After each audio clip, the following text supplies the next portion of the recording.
Could legal pot come to Texas? We know it has happened in Colorado and Washington State, but what about here? One of the men most responsible for Colorado's initiative is a former Austin resident and says talks are already in the works.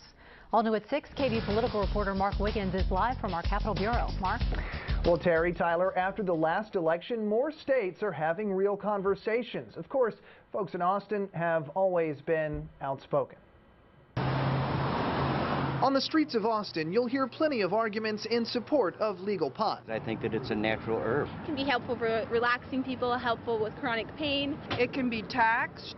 It will help the government. But outside Texas' liberal-minded capital, the issue is a much tougher sell. Marijuana legalization. Josh Schimberg knows perhaps better than anyone as leader of the Texas chapter of the National Organization for the Reform of Marijuana Laws, NORML. It's been daunting.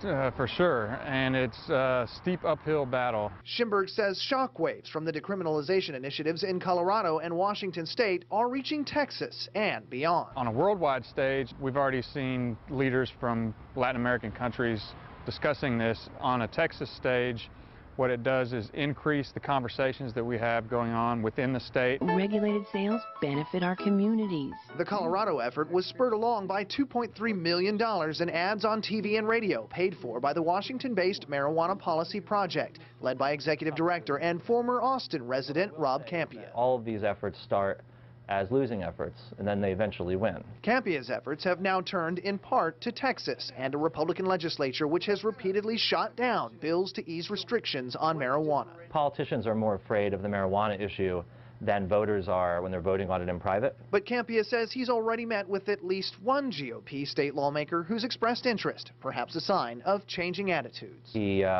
is supportive of the issue, although he's not made any claims that he's going to introduce a bill, but we would sure like to see him introduce a bill. While legal pot has its supporters here in Austin, most aren't exactly optimistic that Texas will follow Colorado, at least anytime soon. I'm not sure. Should. It'll be a process. It'll take a while. I don't think Texas is quite ready yet.